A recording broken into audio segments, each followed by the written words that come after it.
Halo sahabat, Assalamualaikum. Apa kabar? Semoga sehat selalu dan senantiasa berbahagia. Mudah-mudahan Tuhan Yang Maha Kuasa selalu memberikan rezeki yang berlimpah ruah dan kemudahan urusan untuk sahabat semua. Terima kasih sudah subscribe dan selalu setia menyimak video-video SLMT-TV. Kali ini SLMT-TV akan menghadirkan sebuah alur cerita dari film yang berjudul Guardian. Alia, ഞാൻ പാർട്ണറാണെന്ന് ആരും മറക്കരുത് ട്ടോ.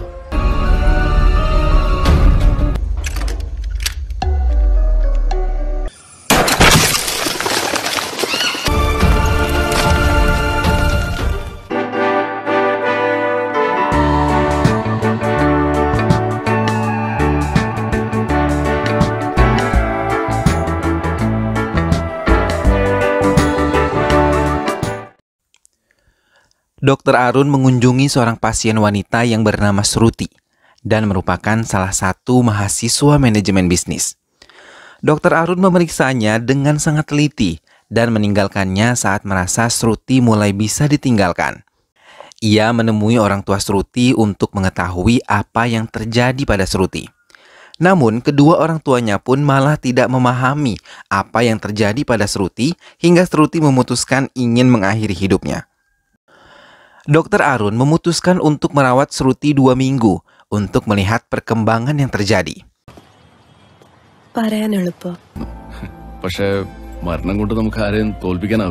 Lama-kelamaan hubungan Shruti dan Dr. Arun pun semakin dekat. Mereka sering menghabiskan waktu bersama setelah Shruti keluar dari rumah sakit.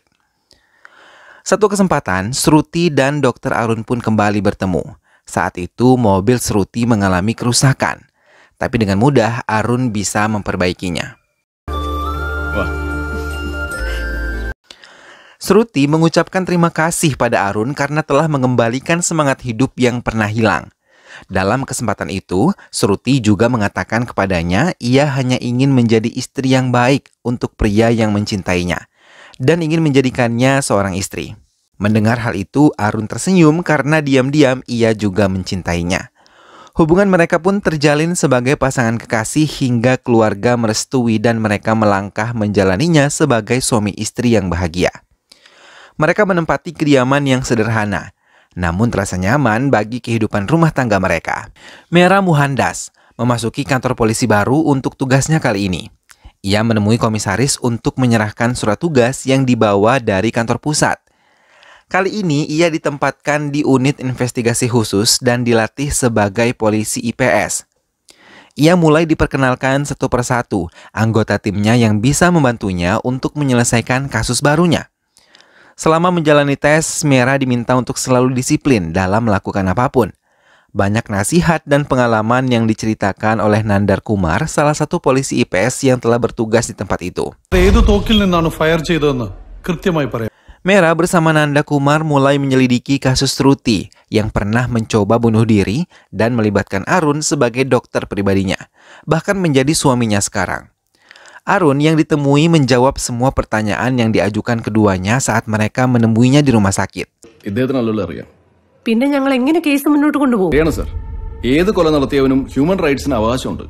Di kediaman, Shruti mendapatkan secerik surat yang tergeletak begitu saja di depan pintu rumahnya. Saat Shruti melihatnya, tubuhnya menjadi gemetar. Tak lama suara teleponnya berdering dan dengan napas terengah ia menerima telepon tersebut dari seorang laki-laki yang tidak ia kenali. Laki-laki itu mengatakan mempunyai video, bukan hanya foto-foto itu saja. Ia juga mengancam pada Shruti agar memberikannya uang sebanyak 10 lakhs agar bisa menutup kasusnya dari suami Shruti. Telepon ditutup dan Shruti hanya bisa menangis dan banyak terdiam tanpa melakukan apapun.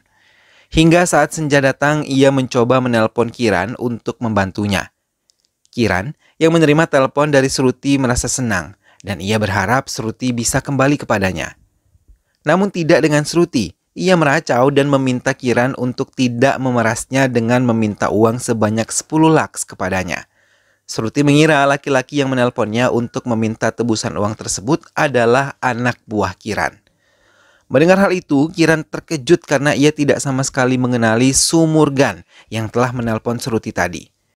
Kiran meminta Shruti untuk melaporkannya pada polisi. Namun Shruti menolaknya karena ia tidak ingin kehilangan suami yang sangat ia cintai. Ia bahkan sudah mengubur masa lalunya yang buruk. Kiran pun menawarkan bantuan karena ia tidak ingin melihat Shruti bersedih dan ia pun mengatakan untuk memberikan uang yang diminta Sumurgan agar hidupnya menjadi tenang. Namun Shruti mengatakan kalau ia tidak memiliki uang 10 laks, ia hanya memiliki 5 laks saja, itu pun masih berada di bank. Kiran memintanya untuk mengambil uang tersebut dan ia akan mengurus sisanya. Shruti menurutinya. Ia pun pergi ke bank seorang diri untuk mengambil uang yang ia perlukan. Namun tindakan Shruti diketahui pihak bank dan mulai mencurigainya. Sementara Arun yang pulang lebih cepat merasa terkejut ketika melihat istrinya tergeletak lemah dan mengaku dirinya sedikit pusing. Setelah memastikan aman, ia meninggalkan istrinya untuk kembali beristirahat. Arun yang tengah mengisi waktu luangnya untuk bermain basket, menyempatkan diri untuk menerima telepon dari Abilas yang merupakan direktur bank di mana Shruti telah mengambil uang miliknya.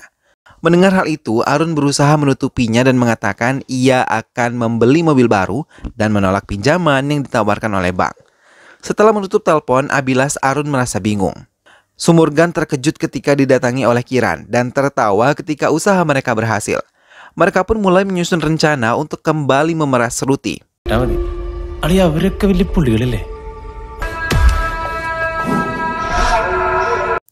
Sementara Arun dan Shruti masih sama-sama terdiam atas apa yang telah terjadi pada mereka tanpa saling berbicara. Hingga pagi harinya, Arun mencoba mengetahui keadaan istrinya. Setelah meyakini ia baik-baik saja, Arun kembali ke rumah sakit untuk kembali bekerja. Namun sebelum bekerja, ia menukar mobilnya dengan rekannya. Shruti sendiri malah terus merasa ketakutan, walaupun sudah meminta bantuan kepada Kiran. Kali ini Kiran memintanya bertemu di Santo Maria College. Arun menghentikan mobilnya dan di depan rumah mereka mengawasi pergerakan Shruti dan mulai mengikutinya. Laju mobil berjalan dengan kecepatan sedang. Pikiran Arun sendiri merasa bingung dengan apa yang dilakukan istrinya di tempat itu. Ia melihat Kiran menemui istrinya yang masih berada di dalam mobil. Shruti pun memberikan uang yang ia bawa pada Kiran. Mereka tidak menyadari kalau Arun tengah mengikuti mereka. Kali ini Arun mengikuti Kiran yang menghentikan mobilnya di depan sebuah kantor. Ia keluar dari mobilnya dan menemui Sumurgan yang tengah menikmati minuman beralkoholnya. Kiran mengatakan kalau Shruti akan memberikan sisanya 2 bulan lagi. Kiran menyebut ia tidak mencintai Shruti sepenuh hati, yang ia inginkan hanya uang dan kekayaannya, hingga ia harus memerasnya seperti ini. Arun meninggalkan ruangan itu sebelum mereka menyadari kehadirannya. Ia kembali mengikuti Sumurgan yang menggunakan sepeda motor untuk kembali ke kediamannya. Arun hanya memastikan kalau Sumurgan masuk ke kediamannya. Arun merencanakan sesuatu untuk bisa menyelamatkan istrinya. Di bengkel pribadinya, ia merancang alat sesuai dengan keinginannya tanpa diketahui oleh istrinya.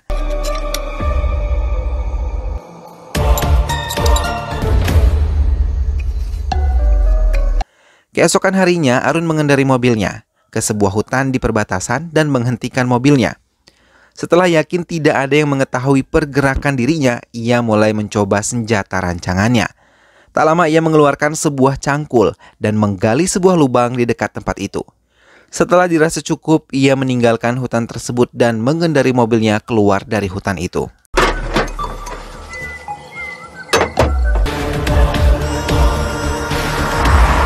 Arun keluar dari kediamannya dengan membawa semua yang ia perlukan nantinya dan mengatakan pada Shruti ia akan pulang larut untuk mengunjungi temannya. Shruti mengiyakan perkataan suaminya sementara Arun sendiri mendatangi kediaman Kiran. Melihat kedatangan Arun, Kiran tampak terkejut. Arun tanpa banyak membuang waktu langsung menelanjangi kesalahan yang diperbuat oleh Kiran kepada istrinya. Kiran mengatakan kalau Arun harus memberikannya 50 laks untuk mendapatkan semua video milik Shruti. Kiran yang terus meracau tidak memperhatikan Arun yang mengambil senjata yang ia rancang, hingga dalam hitungan detik Kiran terkapar tak berdaya saat Arun menyerangnya. Dengan cepat Arun menghilangkan semua barang bukti yang bisa memberatkan dirinya. Ia juga memasukkan tubuh Kiran ke plastik dan membawanya masuk ke dalam mobil.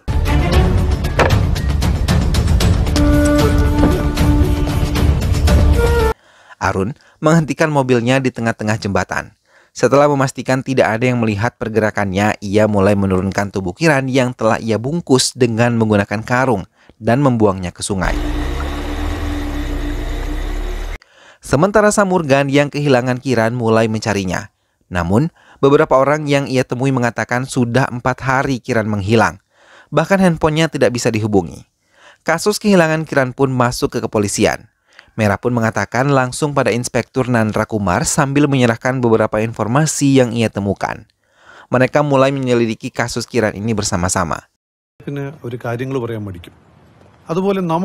Merah dan timnya mulai mendatangi kediaman Kiran dan memeriksa semua yang ada di tempat itu. Namun mereka tidak menemukan apa yang mereka butuhkan. Mereka hanya menemukan sejumlah uang yang tertinggal di laci lemarinya.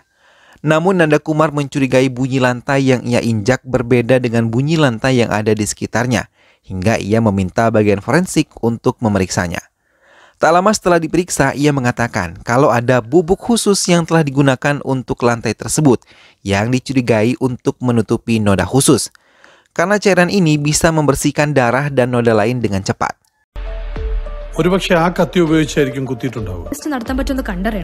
Anyway, we will go for it. Nanda Kumar yang mencurigai Kiran dihabisi di rumahnya menjelaskan pada Merah yang merupakan siswa pelatihan kalau pembunuh kali ini memiliki metode hingga bersih tanpa jejak. Hingga membuat mereka harus memiliki teori khusus untuk menyelesaikannya.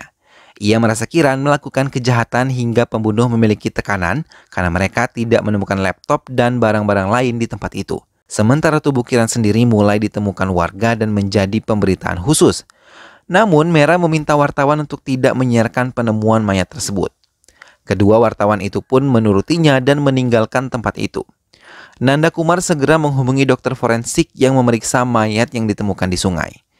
Ia mengiyakan kalau mayat tersebut adalah mayat Kiran yang beberapa hari telah menghilang. Ia juga mengatakan kalau akan memberikan laporan pemeriksaannya segera. Ia juga menjabarkan bagaimana Kiran dibunuh dan apa saja yang ada di sekitar mayat Kiran tersebut. Namun ia tidak menemukan laptop milik Kiran. Namun ia menemukan Shruti, putri dari John Samuel, pernah menghubunginya. Nanda Kumar meyakini kalau Shruti adalah istri dari Dr. Arun. Merah pun mengiyakannya dan hal itu membuat curiga Murti. Hingga mereka mulai menemui Shruti untuk menanyakan tentang Kiran yang pernah ia hubungi. Shruti mengatakan semuanya kalau memang ia bertemu tapi tidak terlalu lama. Nanda Kumar meminta untuk melaporkan bila Kiran menelpon Shruti kembali dan ia juga meminta Shruti untuk bekerja sama dengannya. Namun selepas mereka meninggalkan Shruti, keduanya telah melihat ketakutan besar di raut wajah Shruti. Di perjalanan ke kantor Merah dan Nanda Kumar mulai mencurigai Shruti dan Arun terlibat dalam kasus ini. Merah diminta untuk menyelidiki telepon Shruti dan Arun untuk mempertajam bukti dan kecurigaannya. Nanda Kumar mulai memimpin rapat dengan timnya dan membiarkan mereka melaporkan apa yang telah mereka dapatkan. Salah satu dari mereka mengatakan kalau kematian Kiran terjadi sekitar pukul 22 malam sampai pukul 2 pagi. Pada hari pembunuhan, Arun berada di rumah sakit untuk berjaga sampai pukul 20. Setelah itu, ia pergi ke klub senapan dan tidak kembali ke rumah sakit. Arun juga mematikan teleponnya dari pukul 8 malam hingga 6 pagi hari berikutnya. Mereka mulai mencurigai Arun. Mereka pun datang menemui Arun di ruangannya. Mereka mulai menelanjangi semua yang mereka ketahui dan bisa memberatkan Arun. Mendengar itu semua, Arun mencoba menjelaskan kemana dan apa yang ia lakukan. Ia juga mengatakan sengaja mematikan ponselnya karena baterainya melemah. Nanda Kumar mengatakan sulit untuk bertahan dari sebuah kasus pada Arun sebelum ia meninggalkan ruangannya. Nanda Kumar mengatakan kalau mereka harus menargetkan Shruti, istri Arun, karena ia adalah kelemahan Arun. Mereka pun kembali menemui Shruti dan terus mencoba menanyakan hal pribadi pada Shruti, bahkan sampai alasan Shruti mengambil uang simpanannya di bank. Namun Shruti mencoba tenang dan mengatakan uang tersebut ia gunakan untuk kepentingan pribadinya. Namun Merah terus menekannya menanyakan hal yang mengulik masa lalu Shruti, hingga akhirnya ia menangis dan mengatakan kalau ia sama sekali tidak mengkhianati Arun. Merah pun menggunakan kesempatan ini untuk menekannya dan mengatakan kalau Shruti ditekan oleh Kiran untuk memberikan sejumlah uang untuk hal-hal di masa lalunya. Shruti terdiam, namun Merah terus mencecar pertanyaan yang menjudutkannya. Hingga Shruti akhirnya menangis dan menceritakan semuanya kalau ia diperas seseorang karena foto seronoknya bersama Kiran. Dan ia hanya meminta Kiran untuk membantunya. Ia mempercayakan Kiran untuk memberikan 5 lakhs pada Samugan, tapi setelah ia menyerahkan uangnya, Kiran sudah tidak ada kabar. Nanda Kumar terus memojokkan Arun dan ia adalah pelaku utama.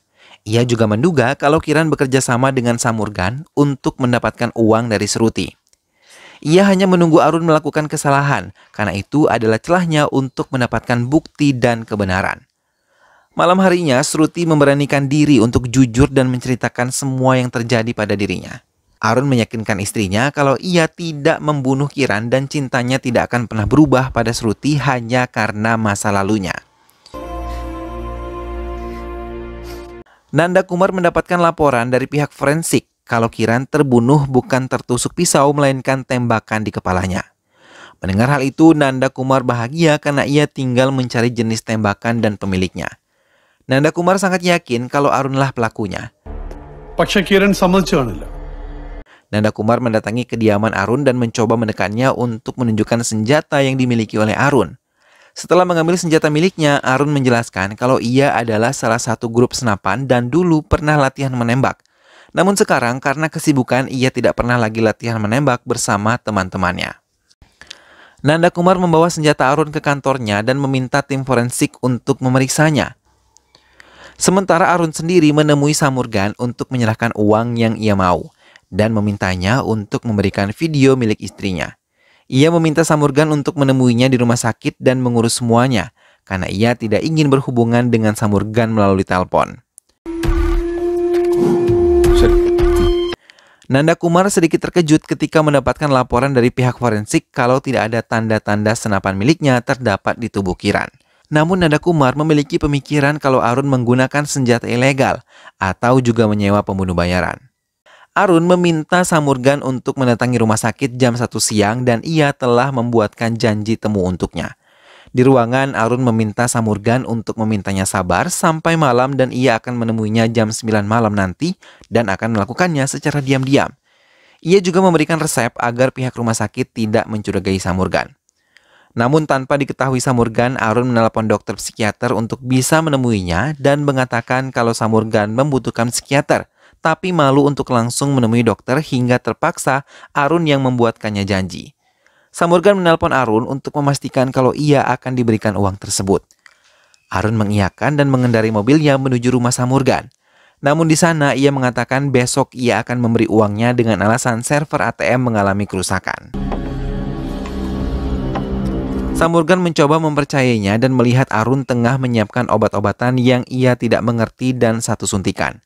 Arun menyuntikkan sesuatu ke tangan Samurgan dan menyuntikkan satu obat lagi ke tangan Samurgan.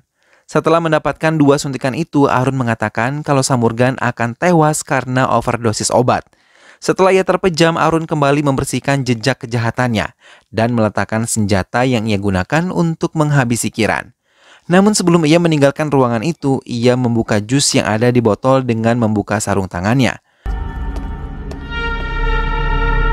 Shruti dan Arun terkejut ketika melihat pemberitaan kalau mayat Kiran telah ditemukan di sungai oleh nelayan.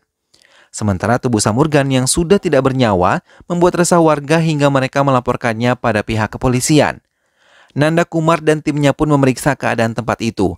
Dan dengan menggunakan sarung tangan, mereka mulai memeriksa semua yang ada di tempat itu.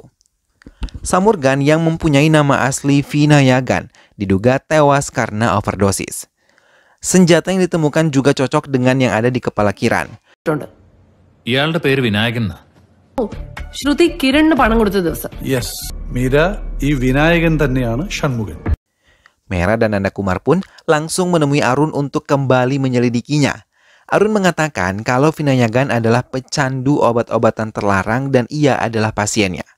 Arun juga menjelaskan kalau Vinayagan pernah datang menemuinya untuk berkonsultasi, tapi ia menyarankan untuk pergi ke psikiater. Vinayagan juga pernah bercerita ia ketakutan karena polisi mengejarnya. Arun yang datang ke kediaman Vinayagan hanya untuk membujuknya untuk bisa menemui dokter psikiater yang bertugas di rumah sakit yang sama dengannya. Nanda Kumar langsung memeriksa kebenaran yang dilakukan oleh Arun di rumah sakit tempatnya bekerja. Namun, ia masih ragu karena ia belum menemukan video dan foto-foto milik Shruti yang menjadi alasan Samurgan memerasnya dan ia sangat meyakini kalau Dr. Arun yang telah mengambil semua barang buktinya. Mera dan Nanda Kumar akhirnya memutuskan kalau memang Vinayagan yang melakukan pembunuhan terhadap Kiran. Dan ia merasa frustrasi karena merasa bersalah. Mera berpendapat kalau ini adalah kemenangan satu sisi bila memang Dr. Arun pelakunya.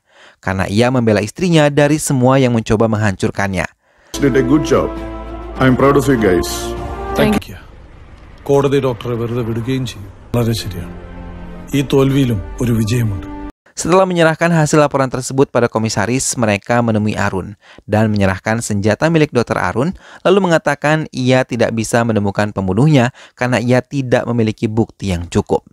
Mendengar hal itu, Shruti bahagia dan memeluk suaminya yang telah melindunginya dan film pun selesai.